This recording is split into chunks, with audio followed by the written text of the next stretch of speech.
guys, this is Barry's Best Honey. I'm Mike, and I do bees. Welcome back to another day in my 2020 beekeeping season, where I take you all the way from winter through to the next fall here in my small operation in southeast Louisiana. And remember, this is not a how-to video. There are plenty of those out there on the internet.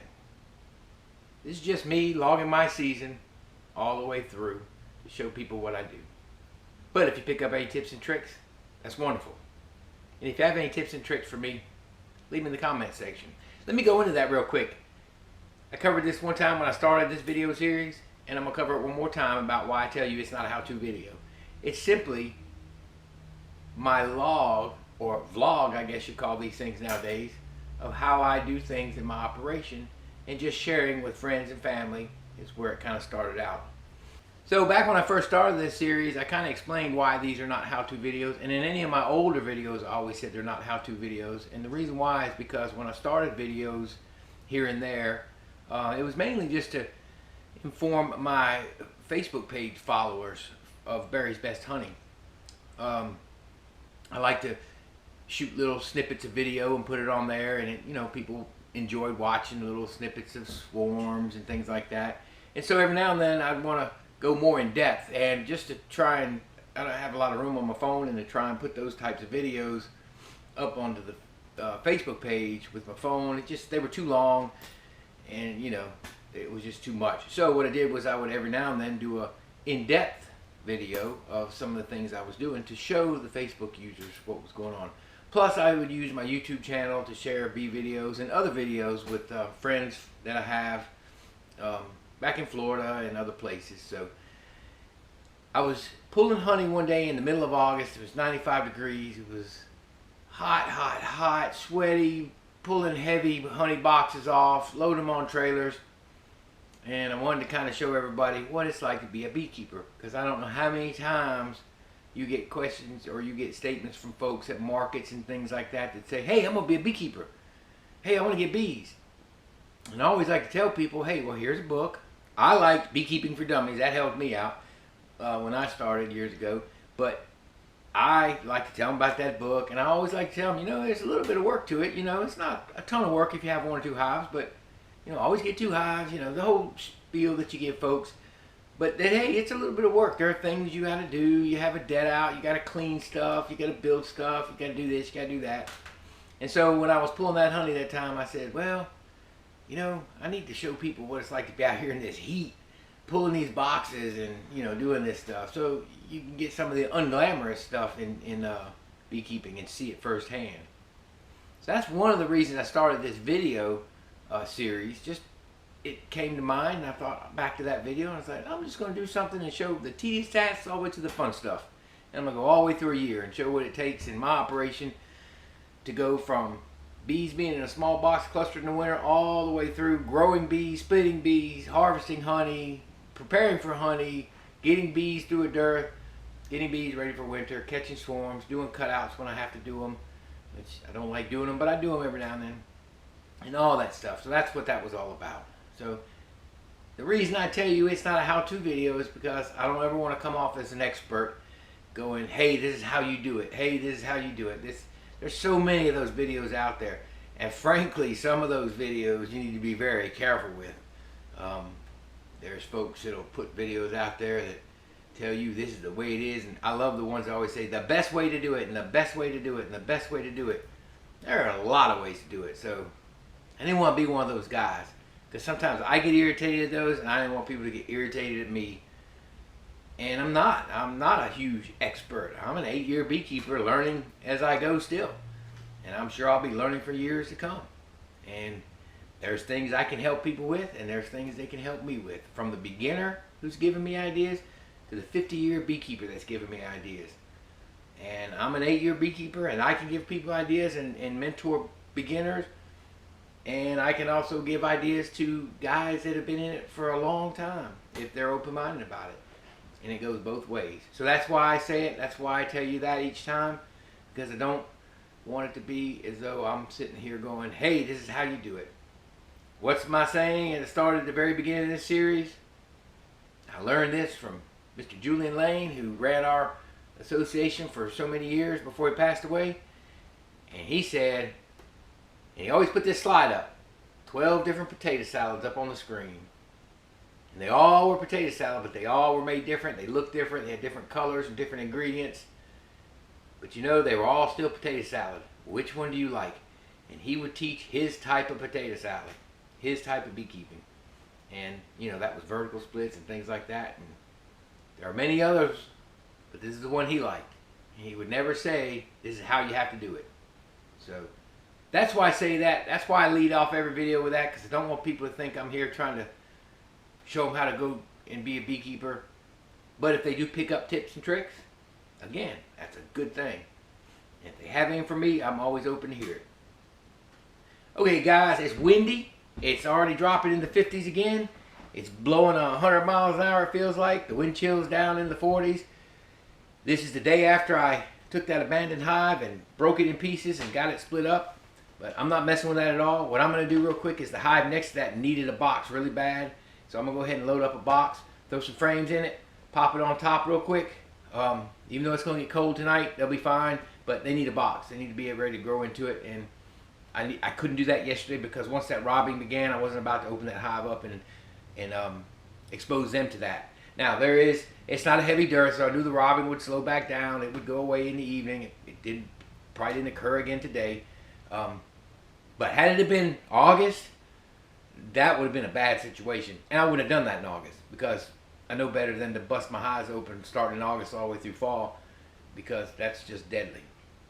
Even in June and July, it's getting bad. But anyway, the robbing's all done, so I can go pop that box on. And I would like to go through really quick, 3 days later, the hive that we added a second deep to in the video where we went through all the hives and checked all of them. And I said I was going to put a deep on. We put a deep on. And I just want to show you how quick these bees are growing at the end of February, and how quick they're polishing up frames and getting things ready to go. So that's what I'm going to do real quick. Shouldn't take but a second or two to walk out there and get the camera back going again. Then so I'm going to take a few minutes each hive. So here we go. I had to come in here and do this because it's so windy.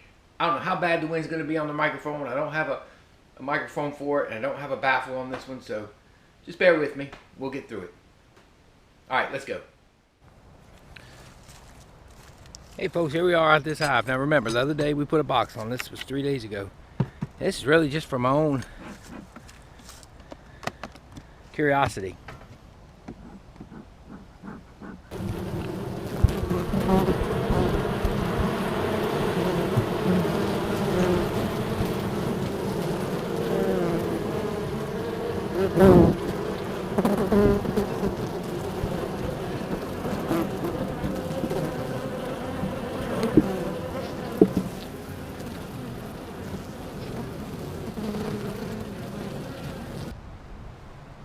My regular veil.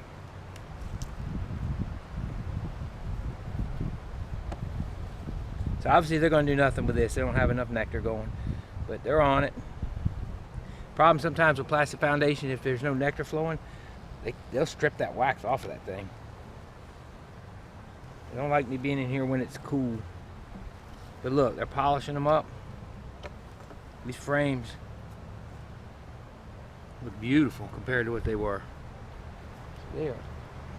When I tell you there's some bees down in there, there's some bees down in there.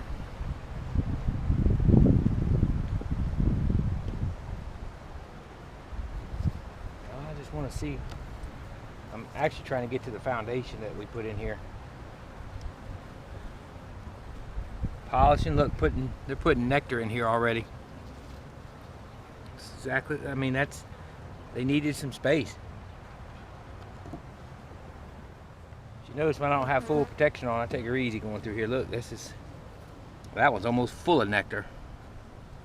So there's a flow happening of some sort. Now here's the foundation. This is really what I wanted to see. Look at that. That was foundation. I'm hoping you can see how it's drawn out.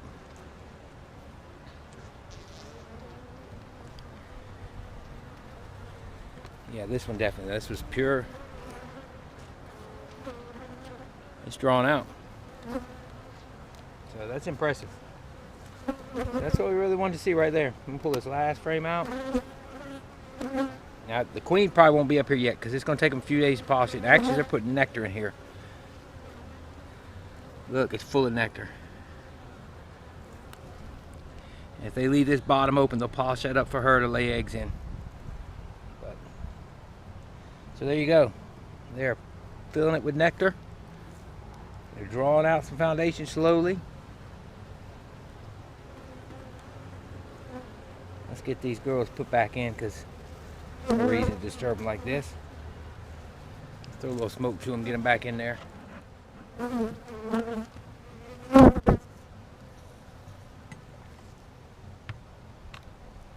All right, let's go put a box on that other hive. Okay, guys, so we're back out here real quick to where we were yesterday, where I took you on that takedown of that abandoned hive. So I got the hive next to it. I didn't want to open it after all that robbing began, you know, just to put a box on it. No sense to taking a chance. The robbing was going to stop. We have a little bit of a nectar flow, so no problem. But not enough to stop them from robbing. So anyway, we're going to go ahead and get on that. Let me show you what the abandoned hive looks like now. So I blocked their entrance pretty much with some steel wool. That bee didn't make it there. I'm forcing them through the bottom now. We'll hope that now that they have to go through the bottom, they'll have to use this. Again, hoping that the queen goes ahead and starts laying down here. Once she gets some good brood going, she'll go back and forth hopefully, and they'll emerge and we'll get some backfill with honey. We'll be good to go. Okay, so let me go ahead and load my box. I want to get in and get out with these. No sense in prolonging it. Old drawn comb. That'll be towards the middle. It's kind of like the little old mildew, so I'm going to have to do a little cleaning. And they will. Okay, so I'm going to go ahead and load this up. Got some old comb. Put that in there. This needs to be cleaned and a little bit of resurfacing there. This one's got a little old mold and mildew and some wax moth damage. Wax moth damage, no? We'll see if they fix that up. What happens on plasticell when they fix wax moth damage, a lot of times they peel it all the way back to the plastic foundation. And they don't normally draw it back out, so it gets all these splotches. So if that happens, I'll purge it later. But at least give them something to do. Since we had good drawing on one frame stuck in the middle, because there is some sort of nectar flow, and there was a lot of nectar in there, I'm going to put a couple foundations in the middle on this one. Seems to be working fine, surprisingly enough. So I'm going to put this one here. And I'm going to throw me another one there. Put this one here. This one here. Go to the edge here and get some more drawing. This one's pretty nasty. They may just completely, they might completely just clean this one all the way out and be done with it. That's what we're going to do. So we got a foundation, drawn, foundation, drawn. Let's see what these bees do. Might change my mind. I change my mind on the go all the time. I'm going to do that. I really want to make sure they got something in the center. I don't want to short them because they are growing so fast. All right, let's open this hive up. Give them plenty of smoke like we did the other.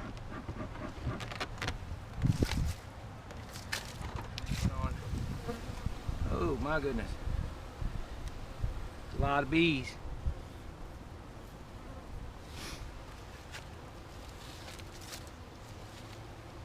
I'm going to do this really quick.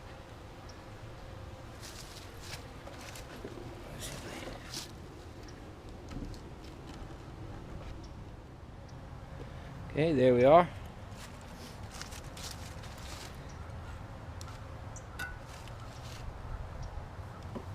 So I'll move them off the middle and get that burr comb off. That's not going to line up with the, so it's cold. So it doesn't want to scrape off real easy. Get off of there. They're going back down in. Look at them. These are fascinating. Fascinating little bugs.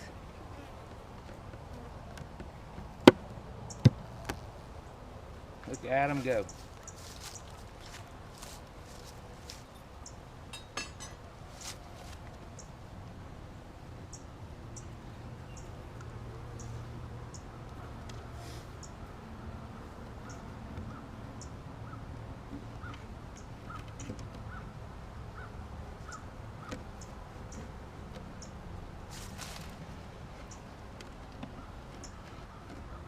Alrighty. Now, let's do this. Let's slide this cover like this. See if we can get these back in there. 'Cause it's cold. Going back in, guys and gals. I say guys, I don't see many drones. Let's run them back in there. There we go. Those went in on us, didn't they? They're already in.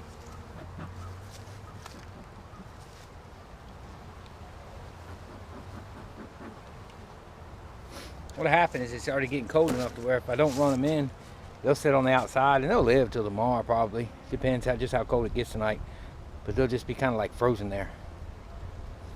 If we get them on top of the cover, they're fine too. So rather than let them be frozen in place until tomorrow, let's try and get them in there.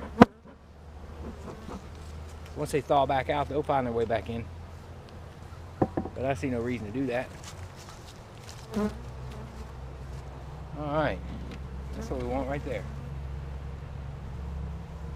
Oh, Bee, get in there. You too. You too. Got a couple I'll put on the front here.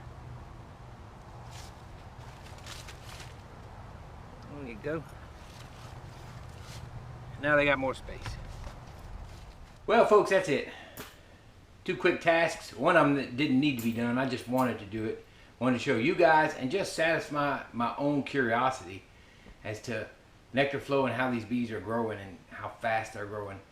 And I mean, I put second boxes on deeps all the time. And I always go back a couple weeks later and see them.